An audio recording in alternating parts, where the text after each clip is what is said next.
السلام علیکم۔ سلطان کے ساتھ غداری، یہ واقعہ Osman's dream, the Ottoman empire 1300 to 1650 اور history of the Ottoman empire and modern Turkey نامی کتب میں مفصلاً مذکور ہے۔ سلطان عثمان ثانی سلطان احمد اول کے جانشین اور سلطنت عثمانیہ کے 15ویں سلطان تھے۔ آپ کا دور حکومت سن 1618 سے 1622 عیسوی تک، یعنی فقط 4 سال ہے۔ اس کی وجہ یہ ہے کہ آپ نے اپنے دور حکومت میں سلطنت عثمانیہ کی طاقتور ترین فوج ینیچری کے اختیارات کو کم کرنے کی کوشش کی، کیونکہ آپ نے دیکھا کہ ینیچری فوج کے اختیارات کا بڑھتے جانا سلطنت عثمانیہ کے حکمرانوں کے لیے نقصان دہ ہو سکتا ہے، لہذا آپ نے ینیچری فوج کے اختیارات کم کرنے کی کوشش کی۔ لیکن ینیچری اس وقت اس قدر طاقتور ہو چکے تھے کہ انہیں اپنے اختیارات میں ذرا سی بھی مداخلت برداشت نہ ہوئی، اور انہوں نے پہلے سلطان عثمان ثانی کے خلاف بغاوت کی، جس کے نتیجے میں وہ معزول ہوئے اور اس کے بعد انہیں شہید کر دیا گیا۔ ینیچری فوج کا مختصر پس منظر۔ ینیچری کے ترکی زبان میں معنی ہے نئی فوج، اور ینیچری فوج کو دوسرے عثمانی سلطان اور خان غازی نے قائم کیا تھا۔ اس کا طریقہ کار یہ ہوتا تھا کہ 1000 کی تعداد میں مختلف کچھ وقفے سے 1000 کی تعداد میں 10 سال کے عیسائی لڑکے لیے جاتے، انہیں اسلامی تعلیمات سے اور فنون جنگ سے آراستہ کیا جاتا اور انہیں بہت کڑی فوجی تربیت دی جاتی۔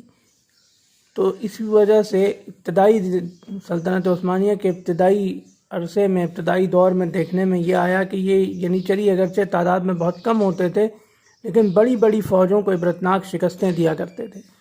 رفتہ رفتہ ینیچری فوج کے اختیارات میں اضافہ ہوتا چلا گیا، اور سلطان عثمان ثانی کے دور تک ینیچری ایک ناقابل تسخیر قوت بن چکے تھے، اور ینیچری اس قدر منظور اور خودسر ہو چکے تھے کہ ان کو اپنے اختیارات میں، اپنے کاموں میں خلیفہ وقت، سلطان وقت کی بھی مداخلت برداشت نہیں تھی، لہذا انہوں نے سلطان عثمان ثانی کو شہید کر دیا۔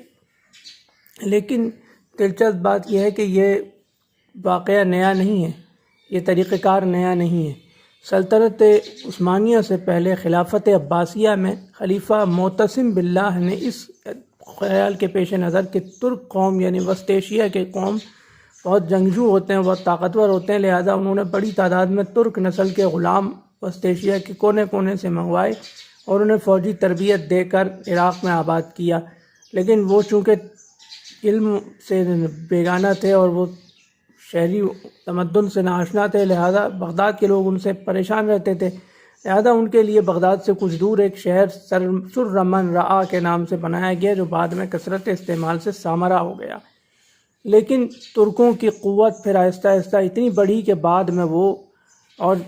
میں کیا بلکہ امیر معتصم کے صاحبزادوں کے ہی دور میں آہستہ آہستہ وہ اس قدر طاقتور ہو گئے کہ وہ بادشاہ کو اپنی مرضی سے مقرر کرتے تھے اور اپنی مرضی سے ہٹا دیتے تھے۔ اسی طرح کا حال اندلس کے بنو امیہ میں ثقلبی غلاموں نے کیا۔ ثقلبی ایک اصطلاح ہے جو موجودہ بوسنیا، موجودہ کروشیا، موجودہ سربیا، موجودہ البانیہ، موجودہ مقدونیہ اور انہی کے پڑوسی ممالک کی قوم سلاو کے لیے عربی زبان میں استعمال ہوتی ہے۔ اس نسل کے غلاموں کو حکم نامی خلیفہ نے، اندلس کے حکم المستنصر نے بڑی تعداد میں اندلس کے اندر آباد کیا۔